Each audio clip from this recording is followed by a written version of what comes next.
Hello friends, எல்லோரும் எப்படி இருக்கீங்க? ஸோ ரொம்ப நாள் கழித்து ஒரு ட்ரெக்கிங் போகலான்னு கிளம்பி போயிட்டுருக்கோம்.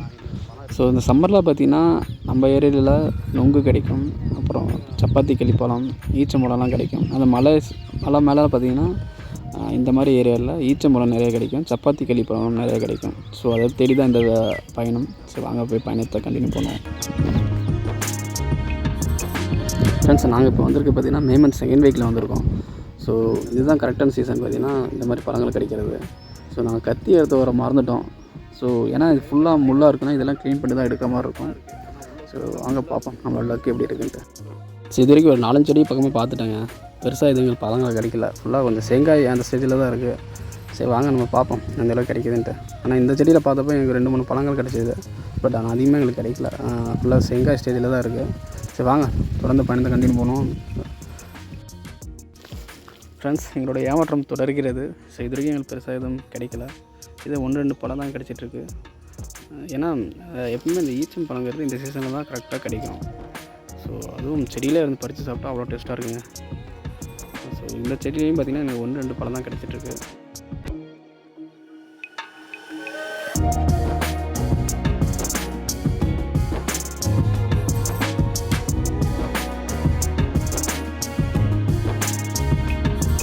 இருக்குமா? எல்லாம் காய் தான் வச்சுருக்கு.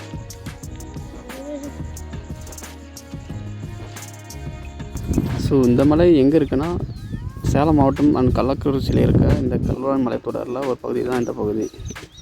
நல்லா இருக்குங்களா? ரீசெண்டாக மழை பெஞ்சு சூப்பராக இருக்குது.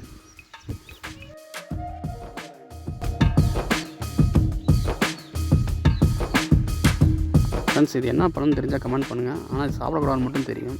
தெரிஞ்சால் சொல்லுங்கள்.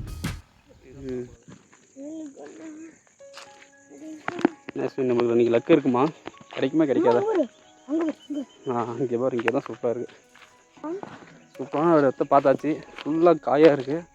பழம் இருக்குமான்னு தான் தெரில. அது சூப்பராக இருக்குல்ல? கத்தி இருந்தால் வெட்டி வச்சிடலாம். சூப்பராக இருக்கும்.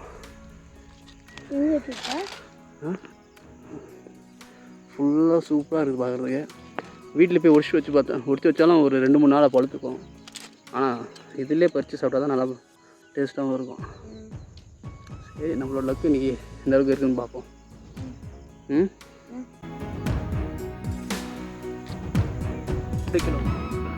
ஃபைனலி கொஞ்ச நேரம் தேடுறதுக்கப்புறம் பார்த்திங்கன்னா ஃபைனலி இந்த செடியிலையும் கொஞ்சம் எங்களுக்கு பழம் கிடச்சிருக்கு.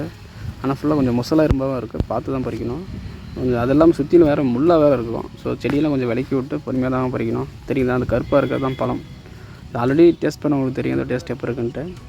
இது மினி வேர்ஷன் ஆஃப் டேட்ஸு சொல்லலாம். மினி வேர்ஷன் ஆஃப் பெருச்சம்பழம் டேஸ்ட்டு தாங்க இருக்கும். நல்லாயிருக்கும், சூப்பராக இருக்கும்.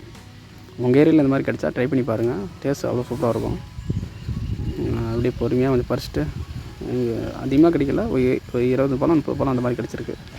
ஏன் தெரில, இந்த சீசனில் எப்பவுமே பழம் கிடைக்கும். நிறைய இடத்துல எங்களுக்கு கிடைக்கல இன்றைக்கி. ஸோ பார்ப்போம்.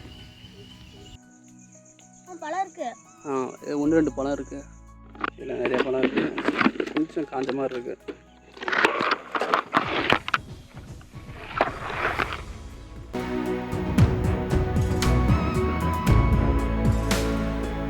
ஃப்ரெண்ட்ஸ், ரொம்ப நேரம் தேடுதலுக்கு பிறகு இந்த சப்பாத்தி கள்ளிப்பழம் கிடச்சிருக்கு. இது எப்படி சாப்பிட்ணுன்னா மேலே இருக்க முள்ளாக ரிமூவ் பண்ணிவிட்டு உள்ளே இருக்க அந்த ரெட்டிஸாக இருக்குல்ல அதை மட்டும் சாப்பிட்ணும். இது எப்படி இருக்குன்னா இனிப்பும் புளிப்பும் கலந்த டேஸ்ட்டில் இருக்கும். நல்லாயிருக்கும். ட்ரை பண்ணி பாருங்கள். சின்ன சேனலுக்கு எதாக இருந்தாலும் அது கொஞ்சம் ஆதரவு கொடுங்க. உங்கள் பொண்ணான கையை கொண்டு அந்த பெல்லில் தட்டிடுங்க. அவங்களுக்கு சப்ஸ்கிரைபர் 5-10 ஏறுனா அவங்க மனசு சந்தோஷப்படும். அவங்க வீடியோவும்